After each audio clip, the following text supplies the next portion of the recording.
que son muy importantes para la humanidad. Ahí está la cuna del primer europeo y ahí tenemos el desarrollo de nuestra especie. ¿Quién de nosotros no se ha preguntado alguna vez de dónde venimos? De preguntarnos sobre cómo podrían vivir en este equilibrio natural, cómo desarrollarían esa vida y esa muerte al amparo de esta sierra. Para ello tenemos a la doctora Mateos. Ana Mateos es oriunda de Salamanca, se formó en su ciudad natal, es licenciada en Geografía e Historia, se doctoró en Prehistoria e hizo posteriormente un máster en Primatología en la Universidad de Barcelona. Es investigadora responsable del Grupo de Paleofisiología y Ecología de Homínidos en el Centro Nacional de Investigación sobre la Evolución Humana de Burgos y, además de tener numerosas publicaciones, en la actualidad investiga sobre la bioenergía de la reproducción humana. Pero lo más importante es su forma de ser, cercana, humilde y siempre colaboradora. El tema que la trae aquí es la supervivencia del más débil, los cuidados en la especie humana. Nos hablará de cómo marca la biología y la adaptación al medio, de cómo compartimos con los primates mucho, más de lo que nos creemos. ¿Qué hay de superioridad y de animalidad en el Homo actual? En esta sociedad muy avanzada, pero muy cosificada y muy sofisticada. De su mano vamos a conocer lo que nosotros y nuestros ancestros nos cuentan. Muchas gracias, Ana.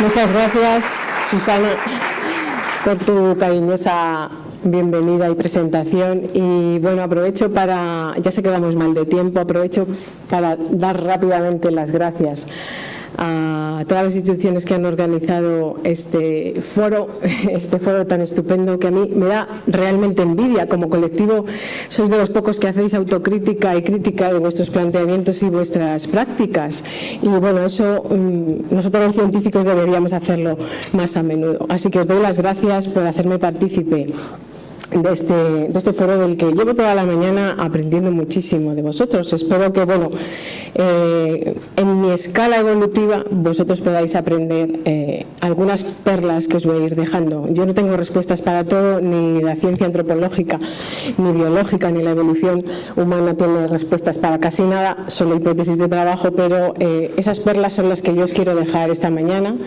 para que penséis sobre ellas, igual que vosotros me habéis hecho pensar a mí escuchando vuestras ponencias y comunicaciones. Así que, bueno, sin más dilación, en especial quiero agradecer a las personas que me vinieron a buscar al CENIE, Susana, Pilar, que estáis por ahí, Javier, José Antonio, fueron los que me trajeron de la mano a este foro con esa invitación tan preciosa que yo así valoro muchísimo. Así que, bueno, os voy a contar que me ha gustado escucharos muchos conceptos que nosotros trabajamos mucho en evolución, como es adaptación, supervivencia, dinámica social. Bueno, quiero también desmentir un poco o contaros un poco el porqué de ese título que pusimos casi entre todos, ¿no? Pensando un poco entre todos de qué podríamos hablar y cómo podríamos enfocar esta charla. Realmente la supervivencia del más débil parece que desmonta las teorías del darwinismo más estricto de la supervivencia del más apto, como veis ahí. Desde luego, yo me tendría que quitar el sombrero también por Darwin, porque él realmente no dijo que solo sobrevivían los más aptos, los mejores o los más capacitados, sino el que mejor se adapta. Palabra que habéis repetido hasta la saciedad esta mañana, de adaptación. Aquí Darwin en el siglo XIX ya dijo que no es el más fuerte el que sobrevive, sino el que mejor se el que mejor se adapta al cambio.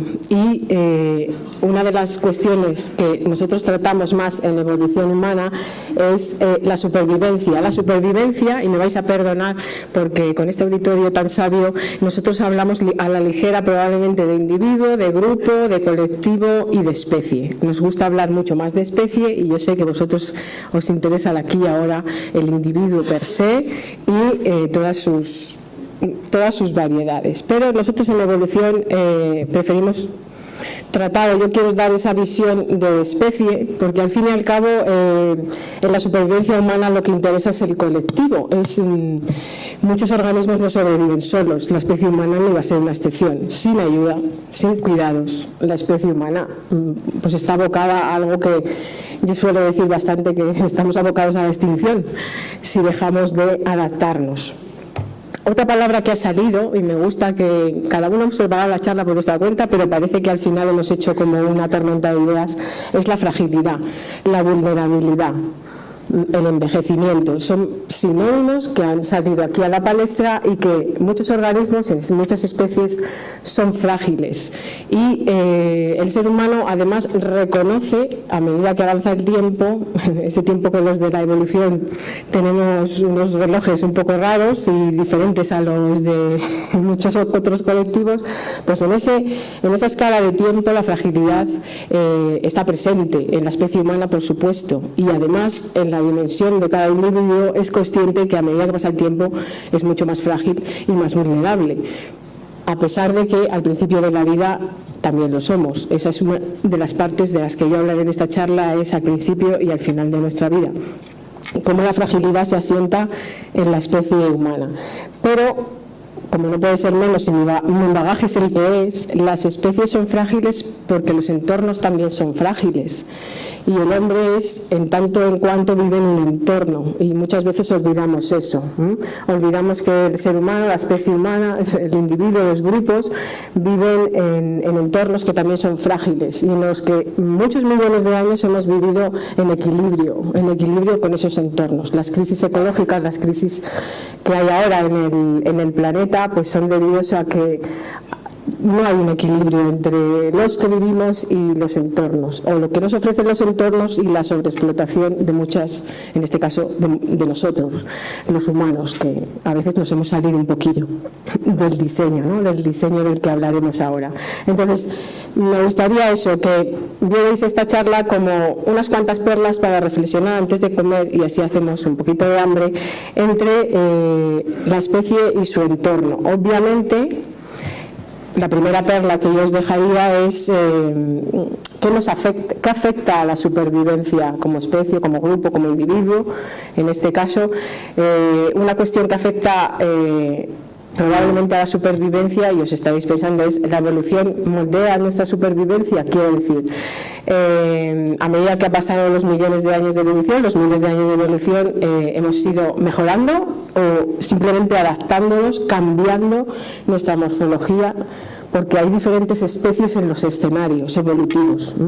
En esta representación que veis en la pantalla, que siempre se pone de una manera lineal, desde supuestamente lo menos evolucionado hacia lo más evolucionado, bueno, no es real. Esto deberíamos darle una dimensión 3D para ver que en una misma línea de tiempo hay varios escenarios evolutivos, varias especies caminando juntas, y al final lo que tenemos que pensar es que en la actualidad tenemos una situación un poco peculiar, los humanos. Realmente somos la única especie humana en el planeta, cosa que nunca ha sucedido más que ahora. Durante millones de años de evolución han convivido especies humanas distintas en distintos territorios y en el mismo territorio. La particularidad de Homo sapiens es que nos hemos adueñado del planeta y solo estamos nosotros. Pero eso es una particularidad. Nuestros entornos son tanto o menos frágiles según cómo, por ejemplo, la especie humana y otras especies interaccionen con él. Yo casi prefiero poneros esta dinámica evolutiva porque es un poco la más real, con los tiempos que corren y con la tecnología que nos aborda y nos desborda, ¿no? Realmente olvidemos esta línea de tiempo y pensad que en evolución, si nos ha moldeado, es porque hemos convivido con otras especies en un equilibrio, con sus más y sus menos.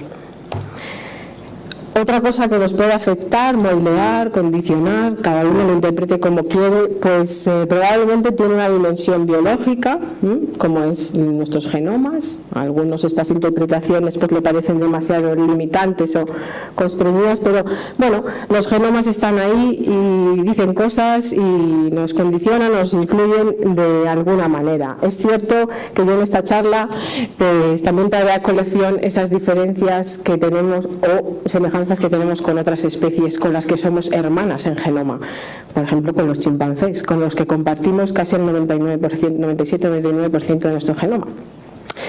Entonces, la filogenia nos condiciona, nos influye en nuestra supervivencia, la filogenia, lo veis ahí, ¿no? El punto rojo marca el ancestro común que vivió hace 4 o 5 millones de años, el ancestro común entre chimpancé y humano. Por eso tenemos esos genomas tan similares. Luego, ¿hasta qué punto nos diferenciamos y hasta qué punto nos parecemos? Esta es la pregunta del millón. Bueno, eso es otra perla. De momento sabemos, la evolución nos afecta a nuestra supervivencia, la evolución, siempre sin pensar que nosotros somos los más evolucionados, por supuesto. Porque si se levanta un neandertal diría que él probablemente como máquina era más perfecta, probablemente. Lo que pasa es que tuvo otras circunstancias evolutivas y acabó extinguiéndose. Pero realmente no el más evolucionado es el mejor, sino el mejor adaptado, como bien decía Darwin. Bueno, entonces en esta ilusión del vaso lleno y del vaso medio vacío os querré presentar lo que nos asemeja y lo que nos diferencia de otras especies en lo que a cuidados y supervivencia se refiere. Bueno, también ha salido esta mañana en una de las charlas, que efectivamente hay que darle importancia a la biografía, en nuestro caso del paciente, o en mi caso a la biografía de la especie, en este caso a la ontogenia, a la biografía de la especie, a su historia biológica, al modelo de historia biológica que tenemos las especies. En este caso creo, y por eso lo he traído en tercer lugar, que la ontogenia, el desarrollo, nuestras fases biológicas durante la vida, durante la biografía de cada individuo, sí que afectan a la supervivencia. Y de hecho, ahí lo veis. Tampoco voy a extenderme mucho por el tiempo, pero sí que veis que nuestra propia ontogenia ha limitado la supervivencia de la especie humana. Y ahí veis unas claras diferencias en esa gráfica. En nuestro modelo de historia biológica tenemos fases biológicas que no existen en otras especies. Y siempre me voy a referir al chimpancé porque lo tenemos más a mano y como primo hermano pues siempre es más fácil de identificar. Bueno, ahí veis que lo primero que salta a la vista es que nuestra esperanza de vida es mayor, y eso es un buen argumento para Javier para ver que la dimensión biológica de la especie humana ha favorecido que seamos más longevos. Así que ese argumento evolutivo ya lo tienes para ver que efectivamente en los años 50 teníamos una esperanza de vida de 40-50 años, que básicamente es la de nuestros ancestros, más o menos, del Pleistoceno, ya hablamos de millones de años atrás, y ahora resulta que tenemos una esperanza de vida mayor, ¿vale? Homo sapiens ha conseguido que su esperanza de vida sea mucho mayor que la esperable para un primate como él o como nosotros. Bien, primer punto, somos mucho más longevos. Luego, la supervivencia está condicionada ahí o está afectada por ese motivo biológico. Pero además es que tenemos, al nacer, tenemos también una serie de características que nos hacen pues, mucho más frágiles o mucho más vulnerables que cualquier otro primate que nace. Vale, pero además tenemos una etapa que no está en otras especies identificada, que es la niñez, ¿vale? Los chimpancés, gorilas, orangutanes, que veis ahí, sí que tienen un periodo de infancia donde, bueno, son más o menos dependientes de su madre. Y después pasan a una juventud o a una adolescencia entendida como. Esto es otro debate interesante. Pero es que los humanos hemos metido entre esas dos fases una etapa de niñez, que es una infancia prolongada con otras características, pero es una etapa que todavía da mucho más cancha, en este caso a la madre o al padre, a los progenitores, para hacer que ese niño sobreviva, ¿vale? O sea que ahí la dimensión biológica de la especie humana, en este caso de Homo sapiens, al que me voy a referir, nos ha puesto dos cuestiones importantes, como es una etapa muy inmadura, infancia y niñez, y una etapa de tener una esperanza de vida mayor, de ser una especie más longeva. En otra gráfica, que también lo veis ahí muy bien, es que efectivamente ahí nos hemos desviado del patrón primate, que es eso del vaso lleno y del vaso medio vacío. Muchas de las cosas que os voy a comentar y que os van a quedar ahí están plenamente integradas en el patrón primate, porque lo somos. Pero el ser humano también se ha salido de ese patrón esperado, pues en otras dimensiones, aparte de la biológica, también por supuesto en la social y en la cultural. Pero por ejemplo, si lo veis ahí, el intervalo de nacimientos esperado para un primate como nosotros, de nuestro peso, de nuestro tamaño y de todos nuestros condicionantes anatómicos y fisiológicos, pues sería casi como el de un chimpancé, y sin embargo nosotros lo hemos recortado. En esa estrategia evolutiva de los humanos, nuestro intervalo de nacimientos es mucho más corto del esperado y hemos sido capaces de reproducirnos más. En biología, muy determinista, a una especie lo que le interesa es sobrevivir y en este caso reproducirse. Esa es la biología de una especie. Pero bueno, los humanos hacemos más cosas que intentar sobrevivir y reproducirnos. Efectivamente, ese intervalo de nacimientos tan corto ha hecho que Homo sapiens, en este caso, bueno, pues haya tenido un éxito reproductivo importante y un éxito, entre comillas, lo digo, que sobre el que habría que debatir, un éxito como especie, puesto que ha sido capaz de poblar, en este caso superpoblar el planeta, y los entornos, en este caso, los ha hecho más frágiles. En ese salto evolutivo y cualitativo de la reproducción de una especie ha condicionado también que estresar ecológicamente a los entornos. Entonces, bueno, ahí hay un punto de discordancia, ¿no? De que somos responsables, yo creo, los humanos.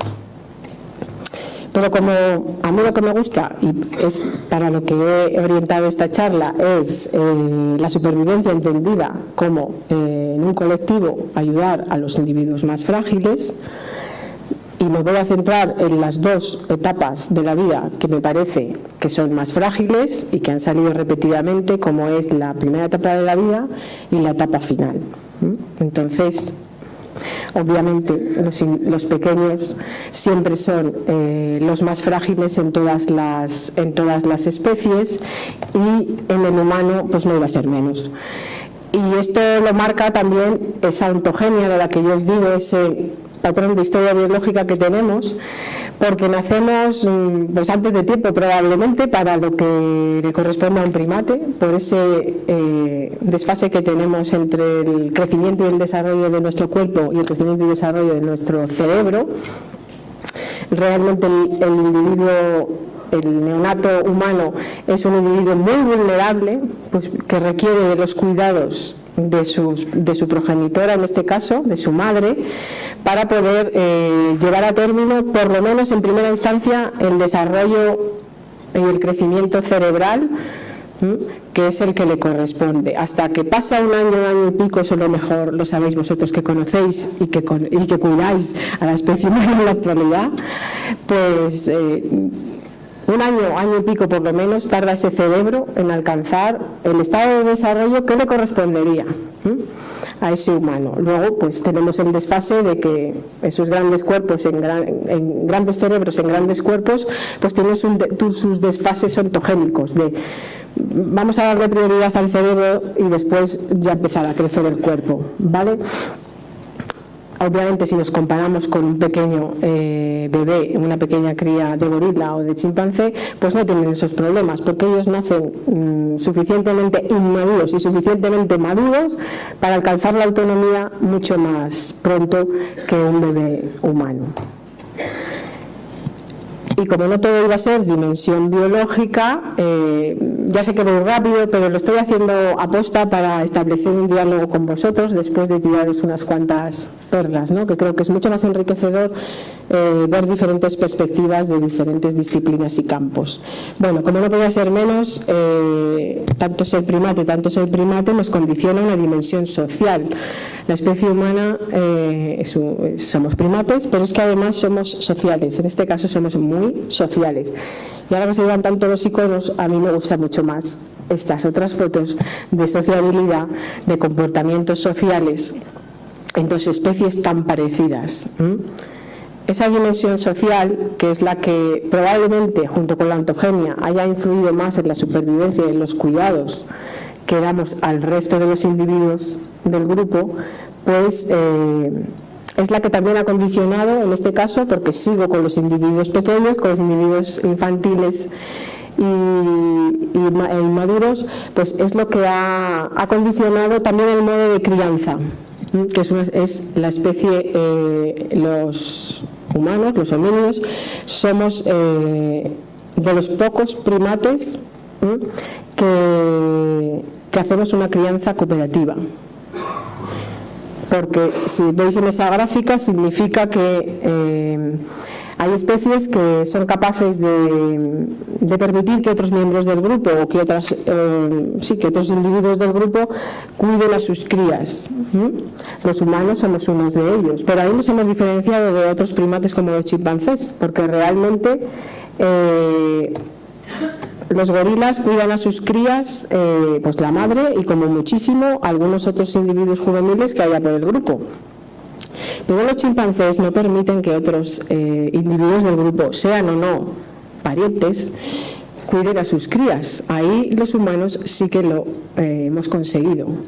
Los humanos y los homínidos, en este caso nuestros ancestros, han permitido que evolucione o que se mejore y se sofistique ese tipo de crianza cooperativa en el que las crías tan vulnerables salen adelante con la ayuda de un grupo. Esto parece un lugar común, pero si lo comparamos con lo que sucede en otras especies de primates, es una peculiaridad humana, en este caso, si se puede decir.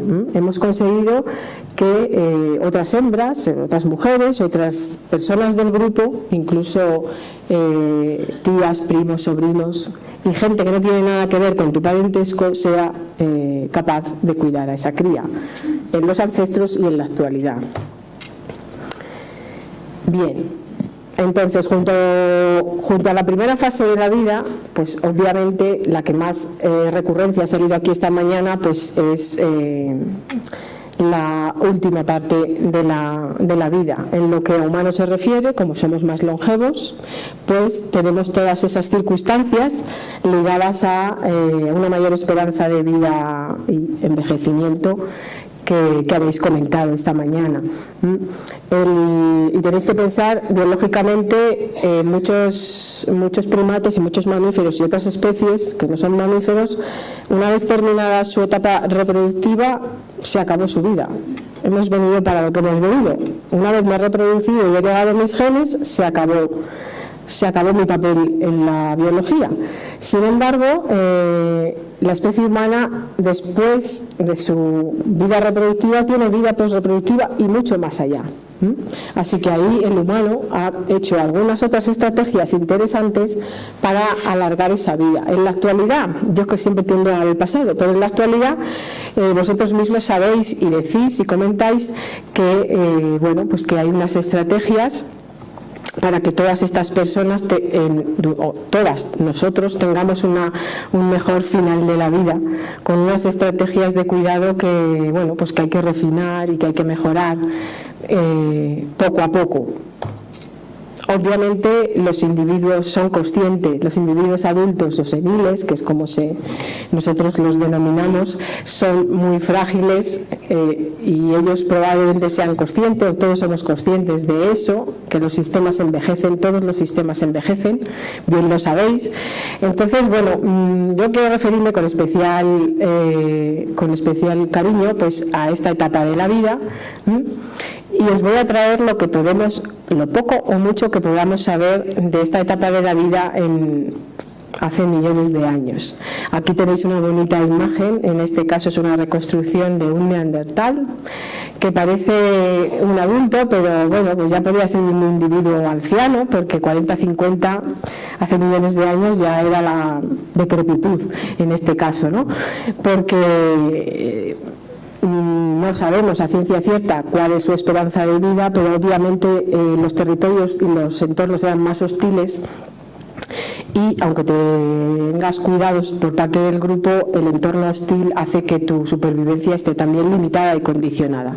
Entonces nosotros, los de la evolución humana, tratamos a estos individuos ya, son adultos, para nosotros son adultos, pero bien entendidos son gente al final de sus vidas, que son los que han conseguido sobrevivir hasta esas edades, 40-50. Entonces, como decía Susana, yo no puedo por menos de invitaros a un viaje, por eso os pongo esta ventana al pasado, a 14 kilómetros de aquí, en la Sierra de Atapuerca, que la tengo bien conocida porque llevo 20 años excavando en ella. Entonces, en esta montaña mágica que tenemos aquí en Burgos, a 14 kilómetros de aquí, que os recomiendo, entre paréntesis, que vayáis a visitar cuando podáis, a ser posible en verano, pues realmente en esta montaña mágica que esconde tantas joyas, pues os puedo hablar de muchas cosas, pero me voy a centrar en uno de los yacimientos que probablemente todos conozcáis mejor, el más mediático probablemente, como es la Sima de los Huesos. En este yacimiento de la Sima de los Huesos, pues tenemos recogidos esta foto de familia. Todos estos individuos, un mínimo de 28 individuos, partes de sus esqueletos, otros completos, que representan, bueno, pues esta foto de familia de este grupo humano que vivió por aquí hace 450.000 años, por allí, a 14 kilómetros de aquí, que vivió por allí. No son de nuestra especie, no son Homo sapiens, son una especie distinta, como un antepasado, que se llame como se llame. Ahora está en debate el nombre de las especies. La taxonomía de las especies es una cosa que a los científicos que se dedican a ello pues van variando con el tiempo, pero en definitiva quedaros con estas caras, y que son poblaciones muy parecidas a los neandertales, son como sus antepasados, sus ancestros, y que vivieron aquí hace 450.000 años. Bueno, esto es una foto del magnífico yacimiento en el que se encuentran miles y miles de restos humanos, y que nos da posibilidad de reconocer y de conocer estas poblaciones a nivel paleobiológico, puesto que tenemos como menos pues un grupo humano. No sé si es una población al completo, pero formarían parte de la misma población, y eso nos da un plus para conocer la biología o la paleobiología de estas especies. Y obviamente os traigo individuos adultos que requirieron los cuidados de un grupo. Os traigo a las joyas de la corona, como no podía ser menos, para que veáis un poco que el registro fósil también nos ha dejado evidencia de que hay individuos adultos, en este caso, y alguna que no es adulta, nos han dejado individuos que sufrieron graves dolencias como este, y que no pudieron salir adelante probablemente sin la ayuda del resto del colectivo, sin los cuidados del resto de sus congéneres. Ese que habéis visto, ahí la foto es el cráneo 5, que lo podéis ver en el Museo de la Evolución Humana en original. Es un magnífico cráneo casi completo, es el más completo del Pleistoceno medio, que es una época de la evolución humana que no viene a cuento, pero realmente es un gran fósil que nos da muchísima información. Si os fijáis ahí en la diapo de detalle, pues este individuo, apodado Miguelón, para los que les guste este tipo de anécdotas, pues sufrió, lo veis ahí, una rotura dental. Y esto le produjo una grave enfermedad en los alveolos, periodontal y en los alveolos. Si os fijáis, es que no os puedo señalar, pero si veis ahí la pieza y ese fragmento del maxilar que está un poco abombado y recrecido, pues es consecuencia de esa patología alveolar y dental que le produjo una septicemia completa como causa de muerte. Así que este individuo, con el dibujo que veis ahí, pues debió de sufrir bastante con toda esa infección que le subió hacia la cara, y que probablemente casi ni podría, fijaros el estado en que están sus dientes, también de desgaste por el tipo de alimentación y demás. Pero bueno, este individuo, el cráneo 5, un adulto, realmente tuvo que sufrir graves dolores y tuvo que sufrir sobre todo al tener que alimentarse. Así que bueno, ahí os lo dejo para que luego os voy a poner un ejemplo de otra especie que realmente sin el cuidado de otros este individuo no hubiera sobrevivido. Otro ejemplo paradigmático que os traigo, porque es obvio que ya lo conocéis seguro, pues es el cráneo 4. El cráneo 4, que era sordo de nacimiento. Si os fijáis en el detalle que os he puesto, tiene el conducto auditivo taponado y realmente esta sordera era congénita en su canal auditivo. Y me queréis contar en una Europa hace 500.000 años con unos ecosistemas y unos entornos muy hostiles para la supervivencia, aunque agradecidos en recursos para comer, pero difíciles para la supervivencia, que hace un individuo sordo. Un individuo sordo en un ecosistema tan terrible, ¿no? Pues obviamente alguien tuvo que velar por él, porque es un adulto, en este caso es un adulto. Bueno, pues ahí vemos que es otra patología congénita en este caso que, pues este individuo era bastante vulnerable en el grupo. Y otra de las personas o de los fósiles más paradigmáticos en lo que a patología se refiere, pues es esta niña apodada Benjamina, que pues como veis ahí, ¿no?, sufrió una deformidad neurocraneal por una mala cerramiento de suturas, y que pues podía tener. Los investigadores que han hecho este estudio, mis colegas de la SIMA, pues han podido ver que tendría todas esas anomalías, ¿no? Esa deformidad del cráneo, las asimetrías en su cara, porque una vez que el cráneo no cierra bien ya condiciona todo el esqueleto facial. Obviamente tendría problemas motores porque todo su cráneo estaba muy presionado, tendría la presión intracraneal elevada. Esto que sucede hoy en la actualidad, esta craneosinostosis, sí que sucede en la actualidad, pero está considerada como raro, y además los niños que tienen estas formaciones o malformaciones son operados enseguida y continúan su vida tranquilamente.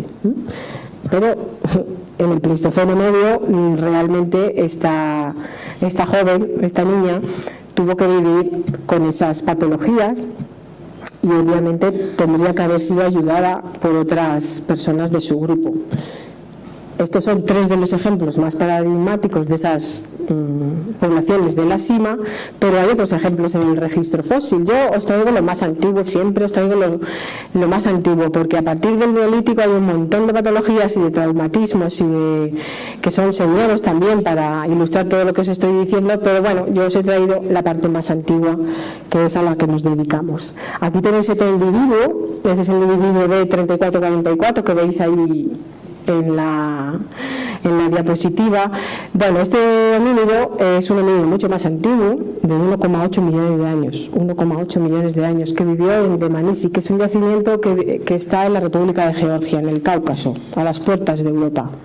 Como se dice, pues si veis ahí este individuo desdentado, pues también menuda papeleta para sobrevivir en el Pleistoceno, o por lo menos hace 1,8 millones de años. Bueno, pues ese es otro individuo, esta persona que no tenía o que no le quedó rastro de ningún diente, el de arriba, y que tuvo que ser por lo menos ayudado a alimentarse. Bien, y como no podía ser menos, los neandertales también tienen mucho que decir en evolución humana. Aquí tenéis a un neandertal, el viejo de la Chapelle-Lausanne, que es otro individuo paradigmático de hace 30.000 años en un yacimiento francés. Y bueno, pues ahí veis que aparte de no tener muchos dientes, una vez, esto es un enterramiento además, este yacimiento, el individuo está completo, entonces yo solo os traigo el cráneo para que le veáis la cara y lo conozcáis, pero aparte de tener una pérdida dentaria importante, había tenido heridas en las encías porque han quedado cicatrizadas esas huellas de remodelación ósea, y tenía de todo el pobre. Tenía sus artrosis cervicales, patologías en las articulaciones. La vida era dura y hostil en esos entornos. Pero bueno, esto es otro ejemplo más de una persona que llegó a adulta con graves lesiones y alguna disfunción que otra, y que, bueno, probablemente sobrevivió con ayuda de grupo. Y como no me puedo resistir a traeros ejemplos de otras especies, en este caso de los chimpancés, hay muy pocos ejemplos de individuos con lesiones graves en libertad. Os traigo dos ejemplos para que veáis y pensemos. Uno en libertad, que es este, y otra en cautividad. Son, bueno, ahí veis, ¿no? Es una chimpancé. Es único este caso de estudio, muy reciente, el que se ha podido observar en libertad, pues a esta cría de chimpancé con unas graves lesiones. Murió a los 2 años, no fue capaz de sobrevivir, y como veis, bueno, pues realmente tiene la mirada perdida, está como ida, según sus observadores, los observadores científicos que estudiaron este caso. Tiene, lo veis ahí en la diapo B, como una especie de tumor en el vientre, tiene 6 dedos, la parte final de su espalda pues tiene unas malformaciones en la columna, vamos, que ella no pudo sobrevivir si no fuera porque su madre y su hermana, en este caso su hermana, se ocuparon de ella durante los 2 años que pudo vivir. La hermana, una vez que tuvo su cría, se desentendió de ella. Vale, para que pensemos. La madre obviamente se iba a hacer cargo de su cría, como no podía ser menos, hasta que murió, en detrimento de su propia salud, porque claro, llevarla colgando tanto tiempo, durante 2 años, no es normal que un chimpancé esté colgado de la tripa de su madre tanto tiempo, pero en este caso, con esta grave patología, la madre colgó con ella, cuidó hasta que murió. Probablemente los investigadores no saben la causa de la muerte, pero es probable que esta cría de chimpancé muriera por desnutrición, como es obvio en libertad. Después tenemos este otro caso más llamativo, pero esto es en cautividad. Entonces, con todas las implicaciones que lleva la observación de un caso como este, ¿no? De un individuo, en este caso es una hembra que nació en cautividad ya, canaco, que tiene 24 años todavía, así que es longeva, y que, bueno, pues como veis ahí tiene una anomalía cromosómica. Bueno, es una trisomía, es casi como nuestra trisomía 23, pero es que los chimpancés tienen 24 en vez de 23. Y un montón de patologías más asociadas a esta anomalía cromosómica. Como veis ahí, pues tiene patologías cardíacas, retraso del crecimiento y demás. Pero bueno, sus cuidadores se hacen cargo de ella y la sacan adelante. Como veis, pues tiene 24 años y está más o menos así de tranquila, celebrando su cumpleaños, como veis en la diapo anterior. Bien. Pues con todos estos ejemplos que os he traído a colación, ahora lo que habría que pensar es quién cuida a quién y por qué en estos casos, ¿no? Es obvio que los individuos que tienen un parentesco cercano se van a cuidar. En el caso de madres e hijos, crías, progenitores y demás, es obvio que los cuidados por parentesco son una realidad, sobre todo en los individuos infantiles. En la primera etapa de la vida, las madres cuidan de sus crías, y si no está la madre, pues estará el padre. Cuando tienes un parentesco con un individuo, lo vas a cuidar. En chimpancés y en otros primates, esto está claro. Pero, y esto es otra cosa que habéis sacado vosotros a colación, la respuesta social o el contexto social que tenemos nosotros o todas las especies también va a influenciar el que cuidemos o no de otras personas. Y por qué está motivado, ¿no? Esa respuesta. ¿Cuál es la respuesta social de un grupo ante un individuo que tiene una enfermedad o una patología? En el caso de los adultos está bastante claro, en otros primates pasan de él directamente. Bueno, pasan de él o no tienen ni respuesta positiva ni negativa ni neutra, lo dejan estar y se acabó. No le dan un trato preferente. Esto se ha visto en chimpancés adultos, se ha visto en macacos, en otra especie que no la traigo porque no se parece tanto a nosotros. Bueno, pues realmente no le dan un trato preferente. Está ahí y ya que se cuide él solo. Hasta donde llegue, llegó. Realmente no hay un trato. Sí que se ve en algunos individuos que, bueno, pues que interaccionan más, pero no es porque tenga esa patología o esa enfermedad. Y en los humanos, ¿qué pasa en los humanos? Bueno, pues ahí os he puesto dos de las conductas o de los comportamientos que ya van más allá de la dimensión biológica de nuestra especie y que se dan también en otros primates, como son la cooperación o la agresión. Ante un individuo con una patología o un individuo vulnerable, ¿qué hace el grupo? Bueno, pues puede tener conductas de cooperación, comportamientos de cooperación, ayudarlo, lo cuido, me preocupo, interacciono con él, o realmente lo excluyo, lo agredo. Esto en otros primates es así, depende, pues como cualquier otro individuo que esté sano. O coopero con él y tengo mis redes sociales, o si no me cuadra en mi modo de estructura social, pues lo agredo o lo excluyo, pero no porque esté enfermo. Eso en otros primates. Y en los humanos, esta es la pregunta del millón. ¿Qué respuesta social pudieron tener esos ancestros ante unos individuos adultos en este caso, porque vamos a quitar a los individuos inmaduros que por parentesco vamos a pensar que son están mucho mejor cuidados que los individuos vulnerables más adultos o seniles? Pues en los humanos también tenemos este tipo de conductas, como es obvio. Luego están puestos en nuestro genoma desde hace muchos millones de años. Pero también tenemos este otro tipo de conductas, que aunque parezcan que no son muy adaptativas, pues resulta que lo van a ser, ¿no? Para la supervivencia como especie, el tener los comportamientos de empatía, y os traigo los ejemplos primates documentados, como son conductas de empatía, de reconciliación después de una agresión.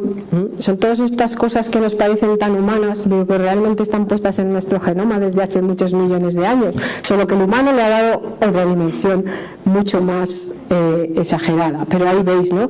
Son capaces de agredirse, reconciliarse, de hacer sus acicalamientos para cohesionar socialmente, son capaces de alimentar a otro individuo sin dientes. Esto está documentado en muchos zoos, individuos chimpancés que no tienen dientes. Los otros primates raspan las frutas maduras contra la pared y le ofrecen la papilla.